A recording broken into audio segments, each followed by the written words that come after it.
So I've had this philosophy for a while, which is the way you end your day is the way you're going to start your next one. And the way you start your day is the way you're going to spend the rest of the day. Like it's in the same modality, in the same frame of mind. And so having good evening routines and morning routines are incredibly important. And I think similarly, a similar idea could be applied to the way you end the previous week is going to affect how you start your next one. So having a weekend reset routine will also have an outsized effect. But the thing is that while they are so important, all these routines, they're not the most important things in life. In this series of systems, I've been talking about how we need to maximize the things in life that bring us joy, like our relationships and hobbies and purposeful activities. And we want to minimize everything else in order to make space for that. So when it comes to morning routines and evening routines and a weekend reset, the point is not to do everything. And like, we need to do the yoga and we do the journaling and we make our bed and we set out everything. We do daily planning, and like the list can get bigger and bigger and bigger. And while it is important, it's not the most important things in life. And so we want to create what I call in this planner minimum viable routines. We want to take these routines, make them as minimum as we possibly can while they're still viable. We're still getting the 80% of the results while only doing 20% of the effort. So the first thing that we're going to do when defining what works for us is I want us to actually think back to the past. So over the course of your life, you've probably tried a bunch of different things in the morning. You've tried making your bed, you've tried having a tea, you've tried having this for breakfast, you've tried showering in the morning, you've tried showering in the evening. Like over the course of your life, you've tried a lot of different things. And so what I want you to do is just pause here and reflect on when you were at your best, what did your morning routine look like? What did your evening routine look like? And how have you reset over the course of the weekend? For example, some people are going to say, when I work out in the mornings, things go incredible. Some people are not going to say that. Some people are going to say, when I wake up at 6 a.m. and get right to work, my days went incredible. Some people are going to say, when I have a slow morning and I'm able to just light a candle and I do journaling for a couple hours, that's when my mornings went the best. And so I don't want to give a specific routine because I think we're all very individualized. So the way I want to approach this is I want you to first think about and jot this down like in a notes app, or just jot it down real quick before we move on to the next part of the video. Think about what's worked for you in the past. So what we're going to do now is we're going to start with the evening routine, and we're going to design your minimum viable routine for the evening. Now, my recommendations consist of 3 things, and they're kind of general, so they can be applied in different specific ways depending on the person.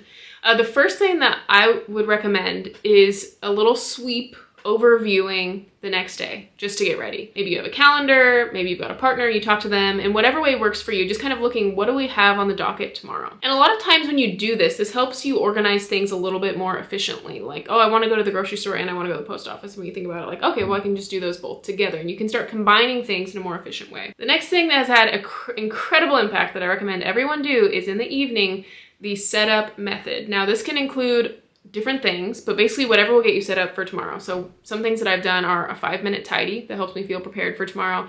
But another thing I do is, like, if I'm filming the next day, I will get that completely set up the night before. Get the camera, get the SD card, get the tripod, get the lights set up, get everything set up so that when I wake up and need to do that, it's all completely ready. And I especially do this for tasks that are overwhelming, that maybe I don't want to do, that there's some resistance to doing. For some people, this could be setting up for working out. For some people, this could be picking out an outfit because maybe that takes forever. Basically, whatever you can do to minimize decision fatigue. Over the course of the day, we are going to make hundreds of decisions, and you want to start off in the morning without having to make any decisions. You've done everything, you've set everything up, all you need to do is show up. For some people, this could be a list you go through. I used to, when I was teaching, I used to say to myself, and I've got it memorized still, wallet, phone, keys, purse, lunch, water bottle, lanyard. And I have the order memorized, I always say it in that same order. I used to have it as a list on the wall, but that was part of me getting everything completely set up. And then finally, a way to help you fall asleep. I really recommend reading before bed. It makes you sleepy, it gets you off the screen, it fills your mind with something interesting, whether you're going into like a fictional world or you're learning about something nonfiction.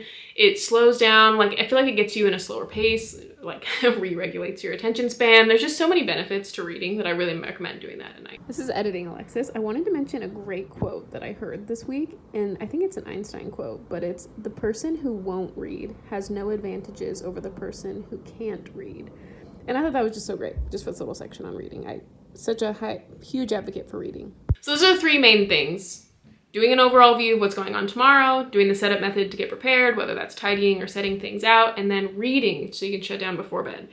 Now let's get into the components of a good morning routine. Okay, so just like the evening routine, we're gonna talk about the 3 main components of a morning routine. The first one, I want you to think about, when is your ideal wake up time? When you look at the past, when were you feeling the most yourself, the most productive, like you were getting the most out of life, feeling the most alive, feeling energized? When were you going to bed and when were you waking up? Because we wanna set a certain ballpark and just set the same every day. For my husband, he feels so good when he wakes up at 5 a.m. For me, that's not ideal. I am a night owl. I could sleep in forever, but even though I could sleep in forever, like it's very easy. I could sleep in till 11. I don't feel the best the rest of the day because past a certain hour, I don't tend to do productive tasks. But that's just me personally. So for me, I found 7 is a good happy medium. I do better the earlier I wake up as far as productivity, but then my energy is lagging. So for me, I found that 7 is the best. The second thing is something to help you wake up. So a lot of people do coffee, for example. I have really loved these green tea pills that I actually, when I want to be really productive, I take them because I feel a lot of like mental clarity and a lot of alertness. So I'll take those. This could be just going outside for a walk. This could be working out in the mornings. This could be having no phone for the first hours. The final thing I recommend is journaling in the mornings, especially because it's something to do that keeps you off your phone and it helps reorient you in the right direction. So I sell this potential journal. What I recommend people do is if you're having kind of a rough day, just go down to what do I need today and stop there. So you fill in your cup, what am I grateful for? What am I proud of myself for? What would make my soul come alive today? And what do I need today? If you're not having a very good day, just stop there, answer those questions. That'll be great. If you're feeling like you're in a more proactive space and you're ready to like tackle things, then we have questions like, how can I live my top 3 values today? And there's a value exercise at the front.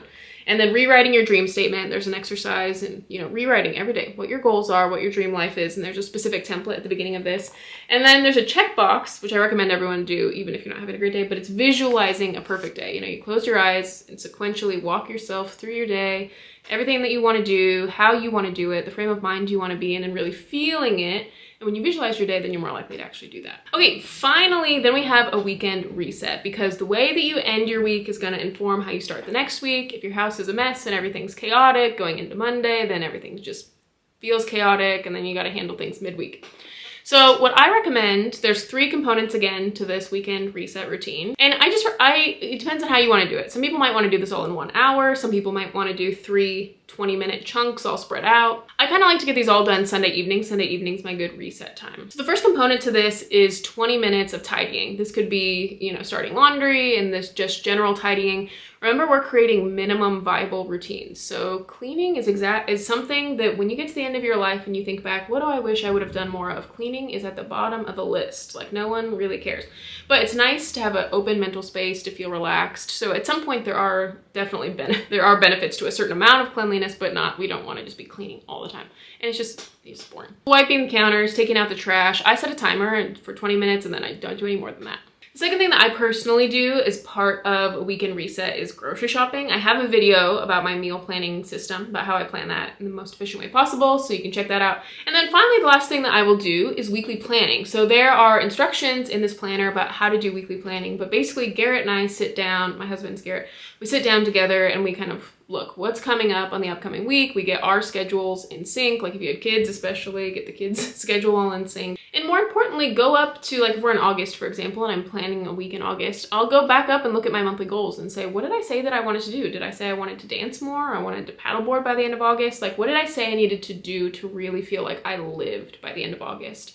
And out of all those things that I outlined, I want to make sure that I do some of those things this week. And I personally see weekly planning as a way to do the fun things in life, the things that no one's going to tell me to do them. I don't see weekly planning as like, okay, here's this appointment and here's this chore and here's this to-do list. But I see it more like from like a bird's eye view. At the end of my life, what will I wish I did more of, and planning that in every single week. So no one's going to tell you to write the book. No one's going to tell you to start the YouTube channel. No one's going to tell you to write that music. But I see weekly planning as a way for me to reorient to those things. The things that no one's going to tell me to do, but only I can know that I want to do and are priorities to me. And something that I've said in the other systems videos that I made is that if your systems don't work when you're feeling lazy, then your systems don't work.